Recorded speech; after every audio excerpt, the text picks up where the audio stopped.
আজরাইল কারো অনুমতি নেই না, এটা আমার সম্মান, এটা আমার মর্যাদা, সুতরাং দরজা খুলে দাও। হযরত ফাতেমা দরজা খুলে দিলেন। আজরাইল আলাইহিস সালাম ঘরের ভিতরে প্রবেশ করে নবীজিকে সালাম জানালেন, আসসালাতু আসসালামু আলাইকা ইয়া রাসূলুল্লাহ ইয়া হাবিবাল্লাহ। আল্লাহর নবী গো, আল্লাহ রাব্বুল আলামিন আমাকে পাঠায় আছেন আপনাকে নিয়ে যাওয়ার জন্য। যেতে যদি চান গো, আর যদি থাকতে চান আল্লাহ হায়াত বাড়ায়া দিবে। এখন আপনি কোনটা করবেন, যাবেন কি যাবেন না? আল্লাহর নবী বলেন, যাব কি যাব না এখন বলবো না, হাত্তা ইয়াতিয়ানি জিবরাইল, জিবরাইল আমার কাছে আসার আগ পর্যন্ত অপেক্ষা করো। জিবরাইল আলাইহিস সালাম নবীজির দরবারে উপস্থিত। আল্লাহর নবী জিবরাইলকে বলে, হে ভাই জিবরাইল, আজরাইল বলেছে আমার নাকি টাইম নাই, চলে যাইতে হবে, এখন আমি যাব কি যাব না? এমনি জিবরাইল আলাইহিস সালাম আল্লাহর কোরআনের একটি আয়াত পড়েন, ইন্নাকা মাইতু ওয়া ইন্নাহুম মাইতুন। ওগো নবীজি আপনি মরণশীল, আপনার দুশমন মরণশীল। আল্লাহর নবী অঝরে কান্না শুরু করেছেন। বুঝেছি জিবরাইল আমাকে ইঙ্গিত করেছেন চলে যাওয়ার জন্য, আমি চলে যাইতে হবে। এবার জিবরাইল আলাইহিস সালাম নবীজিকে বলেন, ইয়া রাসূলুল্লাহ ইয়া হাবিবাল্লাহ, আল্লাহর নবী গো আপনি কেন কান্দেন? এই দুনিয়া থেকে পরকালে আপনার সম্মান বেশি। রফিকে আলা, আপনি তো বন্ধুর দরবারে চলে যাবেন। আপনি কি হাসান হুসাইনের জন্য কান্দেন? আপনি কি ফাতেমার জন্য কান্দেন? না না, আমি হাসান হুসাইনের জন্য কান্দি না, আমি ফাতেমার জন্য কান্দি না, আমি কান্দি আমার গুনাহগার উম্মতের জন্য। আল্লাহু আকবার, জোরে কোন। The first dictator of the world was Mr. Namrud.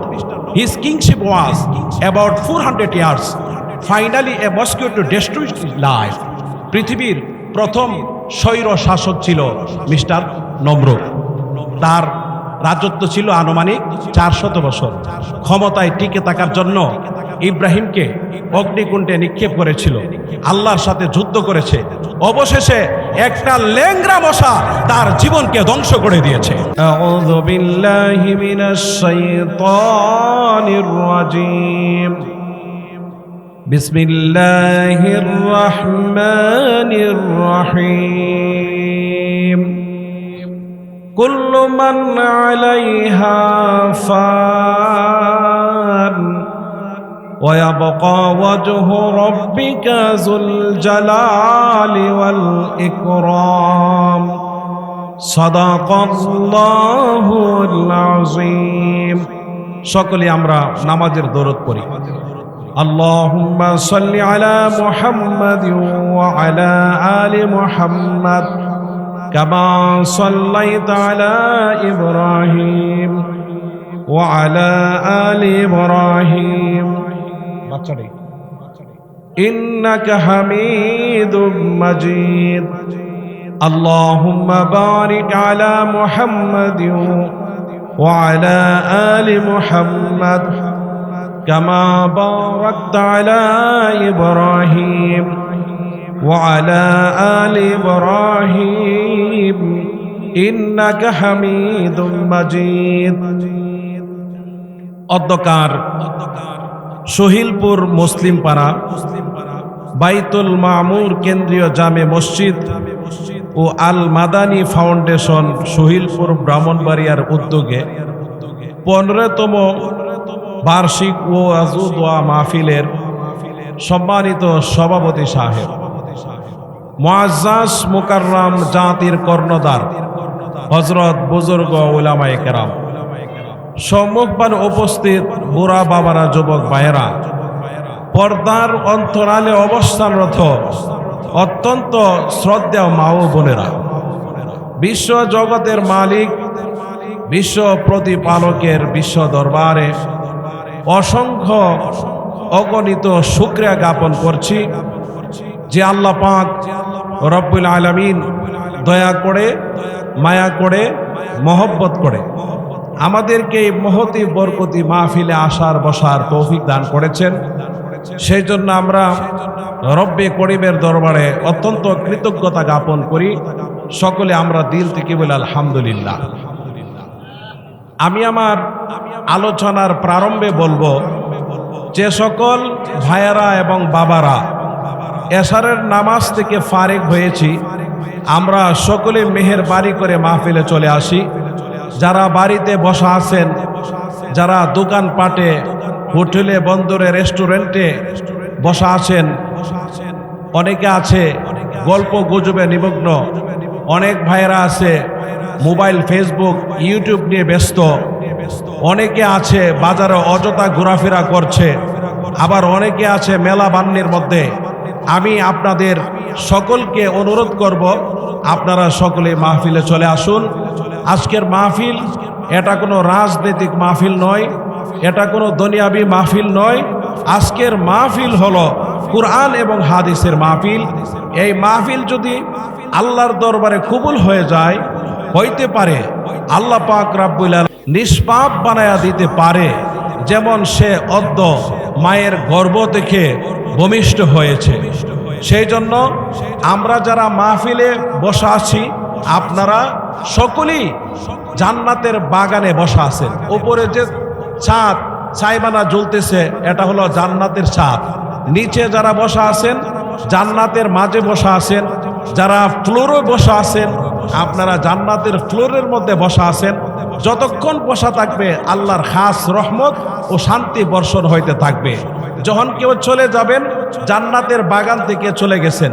যারা বাইরে আছেন, আপনারা জান্নাতের বাগানের বাইরে আছেন। আজকে যারা বসা আছেন, জান্নাতের বাগানের ভিতরে বসা আছেন। এবং যে সকল ভাইয়েরা এলোমেলো ঘুরছেন, আপনারা সকলে জান্নাতের বাগানে প্রবেশ করুন। আজকের জন্য এটা জান্নাতের বাগান, আগামীকালের জন্য নয়। ঠিক না? ঠিক। এবং আমি কর্তৃপক্ষকে অনুরোধ করে বলবো, এলোপাতারিভাবে যারা রাস্তাঘাটের মধ্যে মেলা বসাইছে, এই মেলাগুলোর মধ্যে অনেক ছেলে পেলেরা তারা অযথা ঘোরাফেরা করে, একদিক দিয়ে ছেলে আরেক দিক দিয়ে মেয়ে, এটা একটা গুনাহের কাজ। এই জন্য যারা যুবতী মেয়েরা আছেন, অনেক সময় রাস্তাঘাটে দেখা যায় মেলা বান্ডির মধ্যে, আপনারা বাড়িতে চলে যান এবং মেলা বান্ডি বন্ধ করে আপনারা সকলেই মাহফিলে চলে আসুন। ভাইরা আমার, আমরা জাতিতে মুসলমান, ঠিক না? ঠিক। ধর্ম আমাদের ইসলাম। আওয়ার কনস্টিটিউশন ইজ হোলি কুরআন। কুরআন হলো আমাদের সংবিধান। ইসলাম শান্তির ধর্ম। মুসলমান শান্তিপ্রিয় জাতি। মুসলমান সিংহের জাতি। মুসলমান কোনোদিন বাতিলের সামনে মাথা নত করতে পারে না। মুসলমান কোনোদিন আমেরিকার সামনে, ইসরায়েলের সামনে, ভারতের সামনে মাথা নত করতে পারে না। হে মুসলমান, তুমি আজ কেন মায়ের খাচ্ছ জানো? তোমার ভিতরে দ্বীনের হেদায়েত নাই। তুমি সিরাতে মুস্তাকিমের পথ থেকে দূরে চলে আসো। এই জন্য তোমার এই করুণ পরিণতি। আমি পরিষ্কার ভাষায় বলি, আল্লাহ বলেছেন, ওয়ালা তাহিনু ওয়ালা তাহজানু, তুমি ভয় পেও না, চিন্তিত হইও না, ও আনতুমুল আলাউন, তুমি বিজয় হইবা, ইন কুনতুম মুমিনিন, যদি তুমি মুমিন হয়ে থাকো। ভাইয়েরা আমার, বদরের যুদ্ধে মুসলমানদের সৈন্য সংখ্যা ছিল মাত্র 313 জন, কাফেরদের সৈন্য সংখ্যা ছিল 1000। বদরের যুদ্ধে মুসলমান বিজয় হয়েছে। মুথার যুদ্ধে মুসলমানদের সৈন্য সংখ্যা ছিল 3000, কাফেরদের সৈন্য সংখ্যা ছিল 1 লক্ষ। মুথার যুদ্ধে মুসলমান বিজয় হয়েছে। হে মুসলমান, তুমি জোর কদমে সামনে বাড়ো, যুদ্ধের জন্য তুমি দামামা ভাজিয়ে দাও। হে মুসলমান, প্রস্তুতি নাও, এক বিশাল লড়াই হবে। লড়াই, সেই লড়াইয়ে এক পক্ষ থাকবে হক, আরেক পক্ষে থাকবে বাতিল। সেই লড়াইয়ে এক পক্ষ থাকবে কুফর, আরেক পক্ষে থাকবে ঈমান। সেই লড়াইয়ে এক পক্ষ থাকবে তাওহীদ, আরেক পক্ষ থাকবে শিরিক। সেই শিরিকের বিরুদ্ধে, কুফরের বিরুদ্ধে, বাতিলের বিরুদ্ধে জীবন দিতে হলে জীবন দিয়ে, রক্ত দিতে হলো রক্ত দিয়ে, শাহাদাতি তামান্না নিয়ে সেই লড়াইয়ের ময়দানে ঝাঁপায়ে পড়তে আমরা কারা কারা প্রস্তুত? হাত উত্তোলন করে আল্লাহকে দেখাও। প্রিয় হাজিরিন, আল্লাহ পাক রব্বুল আলামিন পবিত্র কোরআনে বলেছেন, ওয়ামাই ইয়াবতাগি গায়রাল ইসলামি দীনা ফালা ইউকবালা মিনহু ওয়া হুয়া ফিল আখিরাতি মিনাল খাসিরিন। যদি কোনো ব্যক্তি ইসলাম ধর্ম ছাড়া অন্য ধর্মকে দিন হিসাবে গ্রহণ করে, এটা আল্লাহর পক্ষে গ্রহণযোগ্য হবে না, তারা হবে পরকালে ক্ষতিগ্রস্ত।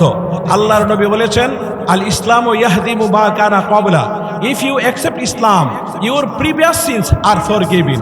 যদি কোনো ব্যক্তি ইসলাম ধর্ম গ্রহণ করে, ইসলাম ধর্ম গ্রহণ করার সাথে সাথে আল্লাহ তাআলা তার পেছনের সমস্ত গুনাহ খাতা মাফ করে দিয়ে তাকে এমনভাবে নিষ্পাপ বানায়া দেয় যেমন সে অদ্য মায়ের গর্ভ থেকে ভূমিষ্ঠ হয়েছে। সূরা আল ইমরানে আছে, ইন্না দীনা ইনদাল্লাহিল Islam. Surely Islam is the only religion chosen by Allah. একমাত্র আল্লাহ তাআলার কাছে নির্বাচিত ধর্ম, বাছাইকৃত ধর্ম ইসলাম ধর্ম। সূরা মায়েদায় আল্লাহ উল্লেখ করেছেন, আল ইয়াউমা আকমালতু লাকুম দীনাকুম ওয়া আতমামতু আলাইকুম নি'মাতি ওয়া রাদিতু লাকুমুল ইসলামা দীনা। Today I have perfected your religion for you and completed my mercifulness upon you and choose Islam as your religion for you. আল্লাহু আকবার বলেন। আল্লাহ বলেন, আজ দিন তোমাদের জন্য দিন ইসলামকে পরিপূর্ণ করে দিলাম। ও আতমামতু আলাইকুম নিয়ামাতি, আমার নিয়ামতকে সম্পূর্ণ করে দিলাম। ও রাদিতু লাকুমুল ইসলামা দীনা, আর দিন হিসাবে আমি আল্লাহ ইসলামকে পছন্দ করে দিয়েছি। আমি সেদিকে যাব না, আমি আপনাদের সমীপে সূরাতুর রহমানের 26 এবং 27 নম্বর আয়াতে কারিমা তেলাওয়াত করেছি। এই আয়াতকে সামনে রেখে অল্প সময়ের মাঝে যে বিষয়টা নিয়ে আলোচনা তুলে ধরতে চাই, সেটা হলো মৃত্যু ও কবর জগৎ। একদিন আমরা এই পৃথিবীতে ছিলাম না, ছিলাম, এখন আছি, আবার কোনো সময় থাকব না। তাহলে বোঝা গেছে, ইন্নাল মাউতা লাজিমুন আলাইনা, ডেথ ইজ আওয়ার এসেনশিয়াল। মৃত্যু আমাদের অনিবার্য। মুসলমানরা মরণে যেমন বিশ্বাসী, এরকম ভাবে কাফেররা তারাও মরণে বিশ্বাসী। কিন্তু কাফেররা তারা কিয়ামত নিয়ে মতানক্য করে। আম্মা ইয়াতাসাআলুন আনিন নাবাইল আযীম আল্লাযী হুম ফীহি মুখতালিফুন। একদল কাফের বলতেছে কিয়ামত হবে না, আরেক দল বলতেছে হইতে পারে, নাও হইতে পারে। অন্যরা বলতেছে কিয়ামত হইলে এখনো হয় না কেন? তাহলে মরণ নিয়া কোন লোকের কোনো ইখতিলাফ, কোনো মতানক্য নাই। Death is not the end of your life. মৃত্যুই তোমার জীবনের শেষ নয়, মৃত্যুর পরেও জীবন আছে। এটা তো শুধু রূহের পরিবর্তন। হ্যাঁ, সেই জন্য আল্লাহর নবী, বিশ্ব নবী রাহমাতুল লিল আলামিন বলেন, কাফা বিল মাউতি ওয়াইজা। মৃত্যু নিয়ে ভাবনা, এটাই তোমার নসিহতের জন্য যথেষ্ট। আমার কাছে একটি আরবি কিতাব আছে, রিসালাতুল মুস্তারশিদিন। এই কিতাবের মধ্যে তাসাউফের কিতাব, আত্মশুদ্ধির কিতাব, হযরত ওমরের একটি বাণী উল্লেখ করা হয়েছে।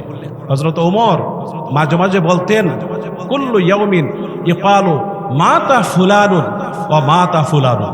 প্রত্যেক দিন বলা হয় এমুকে মারা গেছে, অমুকে মারা গেছে। ওয়ালা বুদ্দা মিন ইয়াউমিন ইকালু মাতা উমারু। একদিন বলা হবে ওমরও মারা গেছে। আল্লাহর নবী বলেন, আকসিরু যিকরা হাদিমিল লাযাতিল মাউত। তুমি মৃত্যুকে অধিক পরিমাণে স্মরণ করো, যে মৃত্যু তোমার দুনিয়ার স্বাদকে বিনষ্ট করে দিবে, ছেলে মেয়েদেরকে এতিম করে দিবে, স্ত্রীকে বিধবা বানায় দিবে। মৃত্যু তোমার চোখের নড়াচড়া বন্ধ করে দিবে, তোমার কানের শ্রবণ শক্তি স্তব্ধ করে দিবে, ঠোঁটের নড়াচড়া বন্ধ করে দিবে, জবানের শব্দ উচ্চারণের আওয়াজ বন্ধ করে দিবে, কণ্ঠসুর স্তব্ধ করে দিবে, জিহ্বার শ্বাস শক্তি বিনষ্ট করে দিবে, নাকের ঘ্রাণ শক্তি, চামড়ার অনুভব শক্তি, দেমাগের চিন্তা শক্তি স্তব্ধ করে দিবে। চলনচিত্র একটা মানুষ প্রতিদিন আমাদের চোখের সামনে হাত নাড়াইতো, পা নাড়াইতো, চলতো, ফিরতো, খাইতো, আজ হাতও নাড়ায় না, পাও নাড়ায় না, এভাবে স্তব্ধ হয়ে গেল, এভাবে কবরে চলে গেল। এ তরুতাজা মানুষটা যে জীবনে কখনো তার শরীরে একটু ভালো লাগতে দিত না, ময়লা জামা কাপড় পরত না, লেপ কম্বল ছাড়া ঘুমাইতো না, সোফা ছাড়া বসতো না, 3 বেলা খাইতো, 2 বেলা নাস্তা করত। আজ মাটির মধ্যে কবরের ভিতরে আলোহীন বাতাসহীন খাদ্য খাবার বসত পিঠা কোন রকম স্পর্শ ছাড়া এভাবে বছরের পর বছর সাহিত্য আছে। কাজী যেখানে চিরকাল থাকবো তার জন্য আমাদের কিছু পুঁজি বানানো দরকার আছে কিনা ভাই? এজন্য আল্লাহ তাআলা বলেন, আইনা মা তাকুনু ইদরিকুমুল মাউত, তুমি যেখানেই থাকো না কেন, যে স্থানেই থাকো না কেন, মৃত্যু তোমাকে পাকড়াও করবেই করবে। ওয়ালাউ কুনতুম ফি বুরুজিম মুশাইয়াদা, যদিও তুমি লোহার গড়েও থাকো, যদিও তুমি আমেরিকার 120 তলা টুইন টাওয়ারে অবস্থান করো, সেখানেও তোমাকে মৃত্যু পাকড়াও করবেই করবে। আল্লাহ বলেন, কুল হে নবী আপনি বলুন, ইন্নাল মাউতাল্লাযী তাফিরুন, যে মৃত্যু থেকে তুমি পলায়ন করছো, এক হাসপাতাল থেকে অন্য হাসপাতালে যাচ্ছ, একবার ঢাকা, আরেকবার মাদ্রাজ, আরেকবার সিঙ্গাপুর, সেই মৃত্যুর সাথে তুমি সাক্ষাৎ করতে হবে না?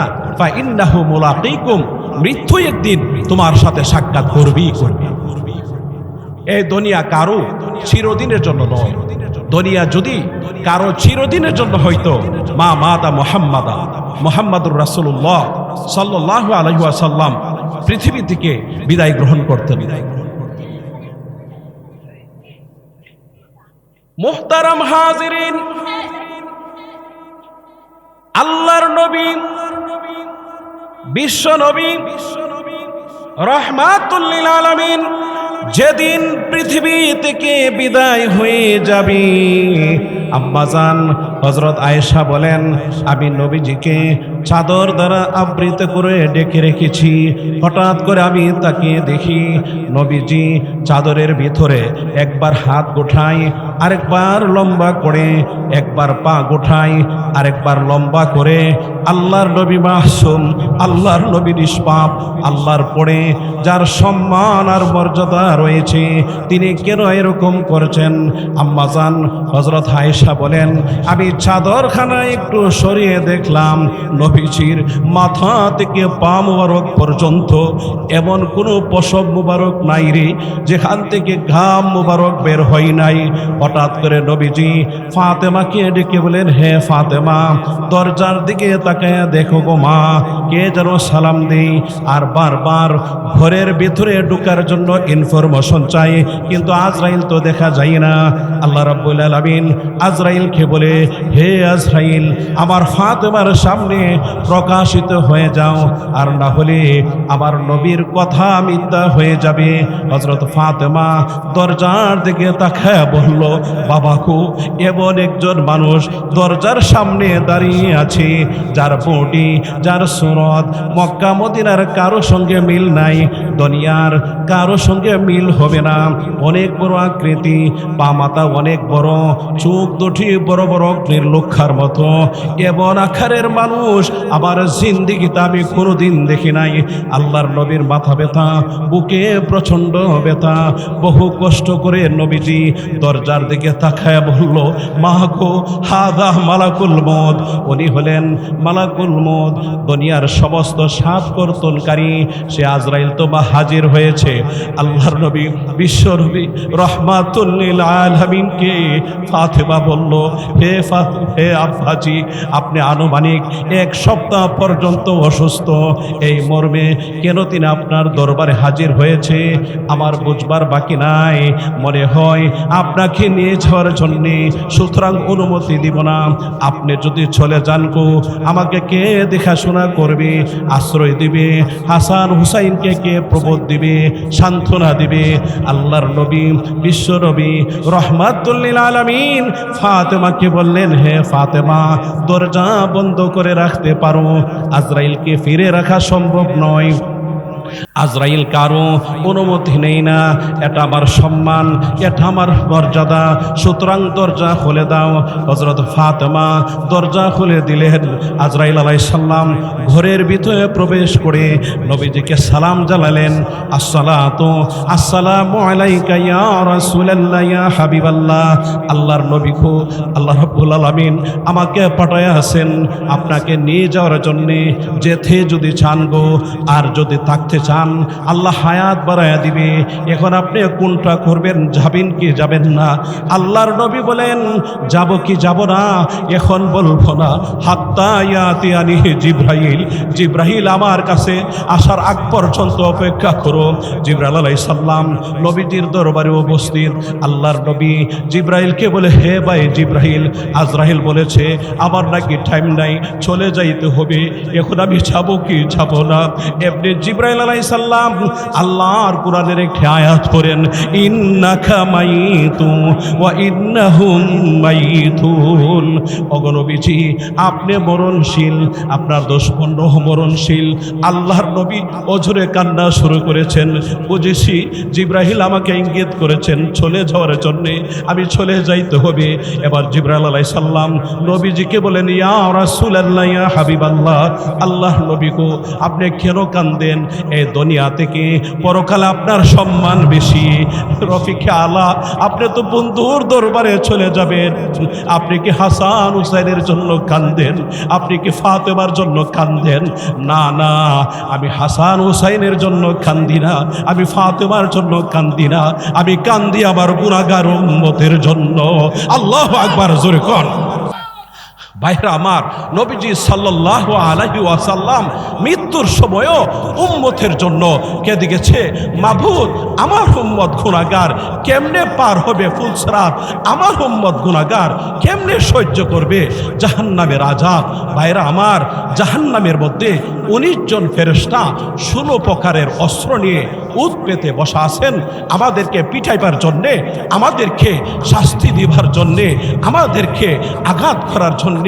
1 নম্বর নার, আগুন। 2 নম্বর অস্ত্রের নাম আকলাল মিনান নার, আগুনের ভেরি।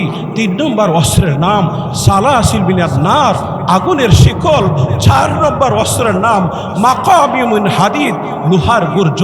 5 নম্বর অস্ত্রের নাম কাইদুল লিলিয়াত, হাত করা। 6 নম্বর অস্ত্রের নাম আকরাব, বিচ্ছু। 7 নম্বর অস্ত্রের নাম হলো হাইয়াত, সাপ। 8 নম্বর অস্ত্রের নাম হলো ধরি, আগুনের কাঠা।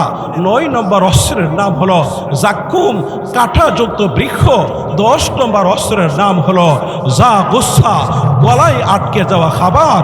11 নম্বর অস্ত্রের নাম হলো গ্লিসলিন, দুজুহেদের শরীর হতে নির্গত পুজ ও রক্ত। 12 নম্বর অস্ত্রের নাম হলো হাবিব, উত্তপ্ত পানি। 13 নম্বর অস্ত্রের নাম হলো গাসাদ, দুর্গন্ধযুক্ত পানি। 14 নম্বর অস্ত্রের নাম হলো সাদিদ, দুজুহেদের শরীরের ক্ষতস্থান হইতে রক্ত ও পুজ। 15 নম্বর অস্ত্রের নাম হলো আল মুহাল, তেলাক্ত গরম পানি। 16 নম্বর অস্ত্রের নাম হলো তিনাতুল খাবাল, নির্গত ঘাম। আহারে, এই 16 প্রকার অস্ত্র দিয়া জাহান্নামীদেরকে শাস্তি দেওয়া হবে। সেজন্য ভাই, সব সময় 5 ওয়াক্ত নামাজের পরে দোয়া করেন, মাবুদ গো, আমরা গুনাহগার, কেমনে হবে আমরা ফুলসিরাত পার?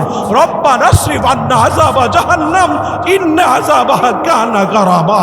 আল্লাহ, জাহান্নাম আমাদের কাছ থেকে তুমি হটাইয়া দাও। আল্লাহুম্মা ইন্না নাসআলুকাল জান্নাহ, আল্লাহ আমরা জান্নাত চাই। ওয়া নাউযু বিকা মিনান নার, জাহান্নাম থেকে আমরা পরিত্রাণ চাই। ও ভাই, দুনিয়ার আগুন হলো সুরারি বর্ণের, আর জাহান্নামের আগুন হবে কালো।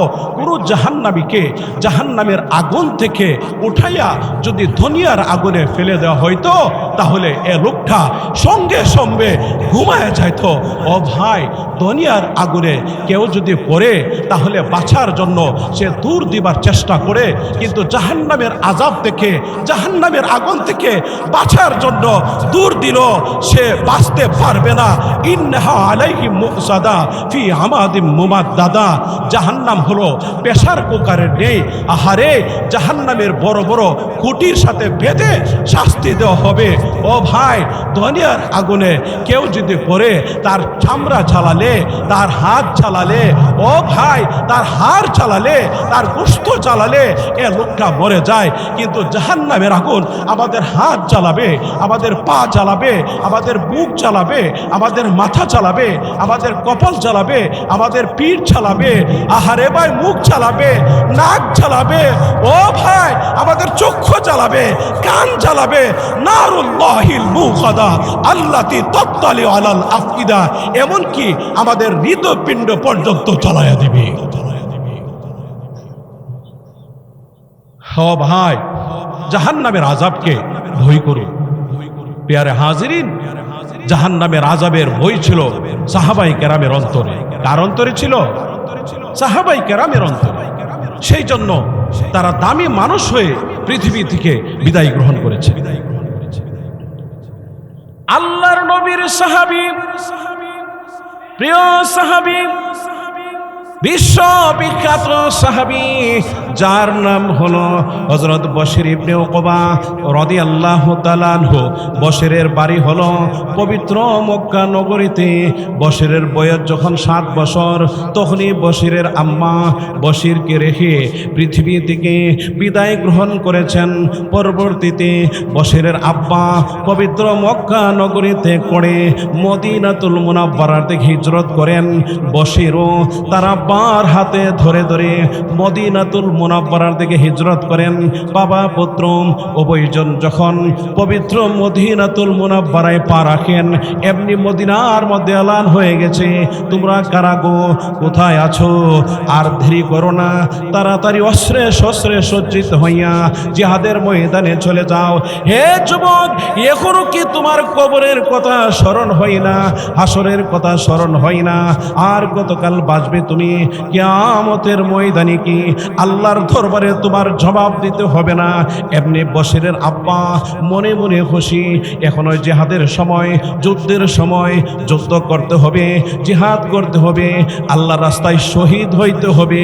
বীর সেনাদের সাথে একত্রিত হইয়া যুদ্ধের ময়দানের দিকে রওনা হয়েছে। কিন্তু এরকম কোনো কথা ভাবলেন না। বশির যে ছোট মানুষ, অবশ শিশু কোলের সন্তান, ছোটবেলা মাকে হারাইছে। এখন যদি আমি যুদ্ধের ময়দানে চলে যাই, বশিরের কি উপায় হবে, কি গতি হবে? মদিনাতে তার চেনা জানা পরিচিত কেউ নাই, আত্মীয় স্বজন, বন্ধু বান্ধব, পাড়া প্রতিবেশী, খেসাকরাবা কেউ নাই। বশিরের আব্বা রণক্ষেত্রে অবতরণ করলেন। নিষ্ঠুর কাফেরদের সাথে তুমুল যুদ্ধ শুরু হয়ে গেছে। ওই যুদ্ধের মধ্যে কারো মা শাহাদাত বরণ করেছেন, কারো ভাই শাহাদাত বরণ করেছেন, কারো বোন শাহাদাত বরণ করেছেন। যুদ্ধ যখন শেষ হয়ে গেছে, একে একে বীর সেনারা পবিত্র মদিনাতুল মুনাওয়ারায় পা রাখেন। আর মদিনাবাসীরা তাদেরকে সংবর্ধনা জানাবার জন্যে, অভ্যর্থনা জানাবার জন্যে শহরের অলিতে গলিতে রাস্তাঘাটে প্রতীক্ষায় আছে। বশিরও তার আব্বার জন্য প্রতীক্ষায় আছে।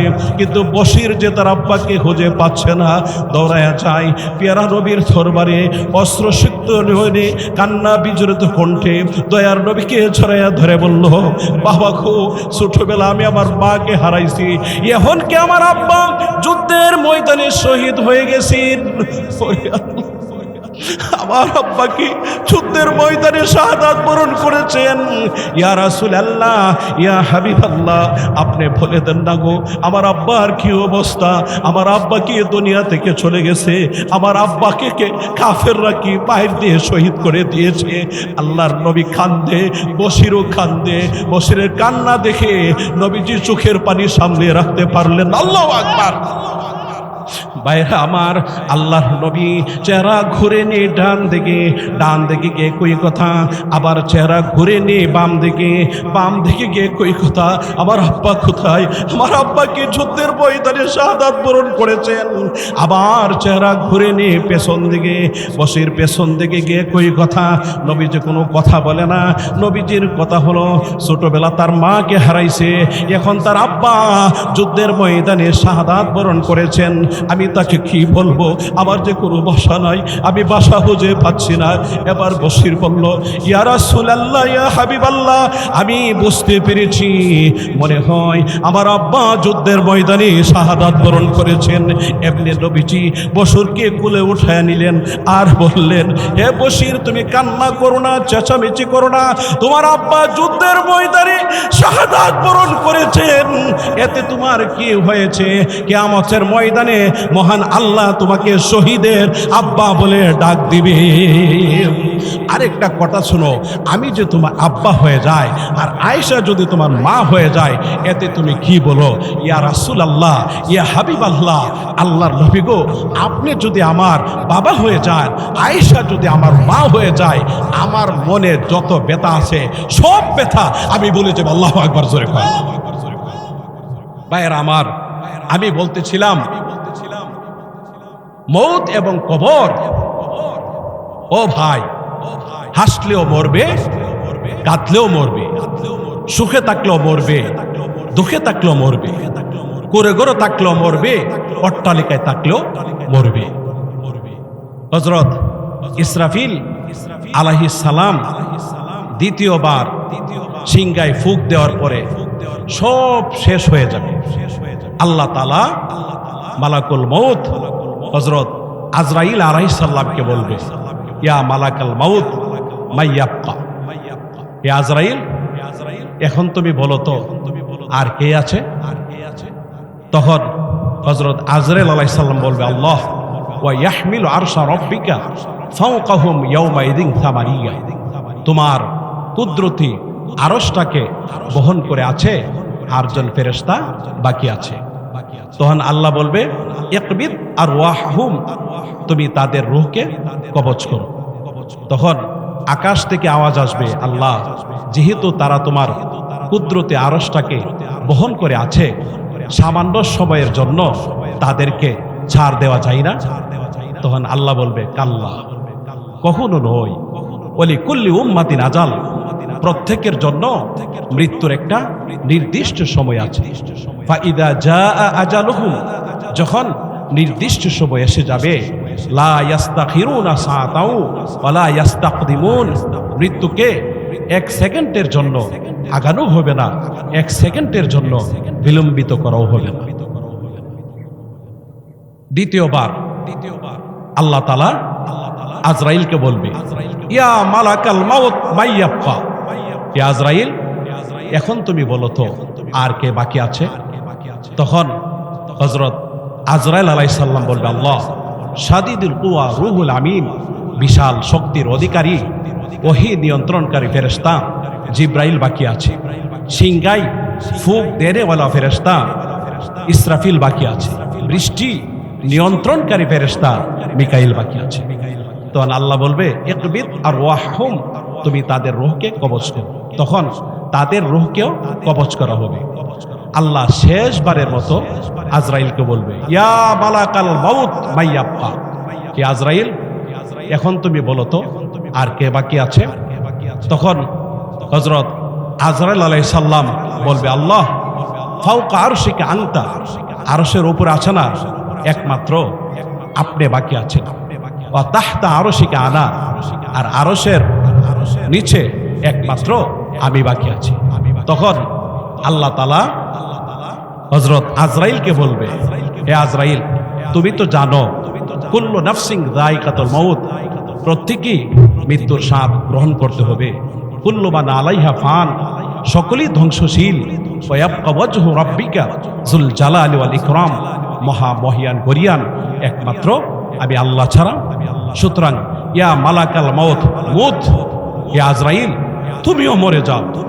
তখন হযরত আজরাইল আলাইহিস সালাম জান্নাত এবং জাহান্নামের মধ্যে একটা জায়গা আছে আরাফ, সেখানে তার মৃত্যুর সময় এমন ভয়ানক চিৎকার মারবে, এর চিৎকারের আওয়াজ যদি কোনো মানুষ আর জিন্নাত শুনতো, তাহলে সকলেই মৃত্যু মুখে পতিত হইয়া যেত। আল্লাহ বলবেন, আইনাল জাব্বারুন, আইনাল মুতাকাব্বিরুন, কোথায় দুনিয়ার অহংকারীরা, কোথায় দাম্ভিকপূর্ণ লোকেরা, কোথায় নমরুদ, কোথায় ফেরাউন, কোথায় ওয়াংশান সুজি, কোথায় জুবাইডেন, কোথায় নরেন্দ্র মোদী, কোথায় শেখ হাসিনা, আইডাল মুলুক, দুনিয়ার বাদশারা কোথায়? আনাল মালিক, আজকে আমি সমস্ত বাদশাদের বাদশা, লিবানিল মুলকুল ইয়াউম, তোমরা বলো আজ রাজত্ব কার? উত্তর দেওয়ার মতো কেউ আছে? কেউ নাই। এই জন্য the first dictator of the world was Mr. Namrud. His kingship was about 400 years. Finally, a mosquito destroyed his life. পৃথিবীর প্রথম স্বৈর শাসক ছিল মিস্টার নমরুদ। তার রাজত্ব ছিল আনুমানিক 400 বছর। ক্ষমতায় টিকে থাকার জন্য ইব্রাহিমকে অগ্নিকুণ্ডে নিক্ষেপ করেছিল, আল্লাহর সাথে যুদ্ধ করেছে। অবশেষে একটা ল্যাংড়া মশা তার জীবনকে ধ্বংস করে দিয়েছে। ঠিক না ঠিক? এই জন্য আল্লাহ তাআলা জালেমকে ছাড় দিয়ে ছেড়ে দেন নাই, একটা একটা প্যারে হাজিরিন। এই জন্য লক্ষ্য করে দেখেন, because of which Sheikh Hasina was hanged, what happens during his rule? On February 25, 2009, 57 army officers, including Major General Shakir, were killed in Dhaka Pilkhana. On May 5, 2013, Prophet Labar Hafazat workers were shot dead like birds in Dhaka Motijil Supply Square. In 2021, 25 of my brothers were killed in anti-Modi agitation. Allama Mamunul Haq and numerous scholars, ulama, Tawhidi Janata, leaders and activists of various parties have been victims of lawsuits, having to go to jail and endure inhuman torture like Ammar ibn Yasir and Bilal radiyallahu ta'ala anhuma. In 2024, many students are being brutally murdered in the anti-quota movement by drone, helicopters and sharp weapons, pistol and gun. Finally, I thank Justice Ghulam Murtuza. কি বুঝছেন আপনারা? বুঝছেননি নাকি অনুবাদ বলতে হবে? যারা বুঝার তারা অবশ্যই বুঝছে, আর অনুবাদ বলার কোনো দরকার নাই। আজকে কেন এদের ফাঁসি, আজকে কেন এদের লাঞ্ছনা, আজকে কেন তারা দেশ ছাড়ছে? তাদেরকে অন্যায় আছে কিনা? এই জন্য আল্লাহ বলেন, ওয়ালা তাহজাবান্নাল্লাহা গাফিলা আম্মা ইয়ামালুজ জালিমুন। জালেমরা যা করে সে বিষয়ে তুমি আল্লাহকে উদাসীন মনে কইরো না। মুসনাদে আহমদের 18,557 নম্বর হাদিস, আনিল বারা ইবনে আযিব ক্বালা খরাজনা মা রাসূলিল্লাহি সাল্লাল্লাহু আলাইহি সাল্লাম ফি জানাজাতি রাজুলিন মিনাল আনসার ফান্তাহাইনা ইলাল কবর ওয়া লাম্মা ইউলহাদ ফাজালাসা রাসূলুল্লাহ সাল্লাল্লাহু আলাইহি সাল্লাম ثم جلسنا حوله كأنما على رؤوسنا طير وفي يد عود ينكت به في الأرض فرفع رأسه فقال استعيذ بالله من عذاب القبر مرتين أو ثلاثة. Narrated by Hazrat Bara ibn Azib radiyallahu ta'ala anhu. He said, we went out with the messenger of Allah accompanying the bier of the men of the Ansar. When we reached his grave, it was not yet dark, so the messenger of Allah sat down, and we also sat down around him as if birds were over our heads. হযরত বারা ইবনে আজিব থেকে বর্ণিত, তিনি বলেন, একদা আমরা এক আনসারী ব্যক্তিকে দাফন করার জন্য কবরস্থানে গেলাম। সেখানে গিয়ে দেখি এখনো পর্যন্ত কবর খননের কাজ শেষ হয় নাই। তাই রাসূলুল্লাহ সাল্লাল্লাহু আলাইহি সাল্লাম এক স্থানে বসে পড়লেন। আমরাও তার চতুর্পাশে নীরব নিস্তব্ধভাবে এমনভাবে বসে পড়লাম যেমন আমাদের মাথার উপরে পাখি বসা আছে। রাসূলুল্লাহর হাতে একটা লাঠি ছিল, কি যে মাটির মধ্যে আঁকাআঁকি করছিল। হঠাৎ করে রাসূলুল্লাহ মাথা মুবারক উত্তোলন করে বলল, ইস্তাইযু বিল্লাহি মিন আযাবিল কবর, তোমরা কবর আযাব থেকে পানা চাও। মাররাতাইন আও সালাসা, এ কথা রাসূল 2 বার অথবা 3 বার বলেছেন। অতএব কবর আযাব যে সত্য, এর মধ্যে কোনো সন্দেহ আছে? কবর প্রতিদিন ডাক দিয়ে বলে আনা বাইতুদ ধূত, আমি কিন্তু পোকামাকড়ের ঘর, কাজী আমার কাছে আসলে একটু চিন্তা ভাবনা করে আইসো। আনা বাইতুল ওয়াহদা, আমি একাইকি থাকার ঘর। আনা বাইতুল গুরবা, আমি অপরিচিত ঘর। আনা বাইতুল তুরাব, আমি কিন্তু মাটির ঘর, কাজী আমার কাছে আসলে একটু চিন্তা ভাবনা করে আইসো। ও ভাই, দুনিয়ার জিন্দেগিতে ডিজাইন কইরা, টাইস কইরা, মার্বেল পাথর দিয়ে সুন্দরভাবে মাটির অংশটা তুমি সাজাইছো। তুমি কি পারো না গো বাপ? তুমি কি পারো না গো ভাই? মাটির নিচের অংশটা, কবর জগৎটা তুমি সাজাইবার জন্য। হে যুবক, হে যুবতী, হে শিক্ষিত, হে অশিক্ষিত, তোমরা আছে না, আল্লাহকে ভয় করো, তোমরা কবরকে ভয় করো, তোমরা হাসরকে ভয় করো, তোমরা জাহান্নামকে ভয় করো। মানুষ যে জাহান্নামের দিকে ছুটছে তার কোনো স্পিড ব্রেকার নাই, তার কোনো আইল্যান্ড নাই। এই জন্য এ দুনিয়াতে আমরা বাস করব, দুনিয়ার ভালোবাসা যাতে আমাদের অন্তরে না ঢুকে যায়, দুনিয়ার ভালোবাসায় পড়ে আমরা যেন আখিরাতকে না ভুলে যাই।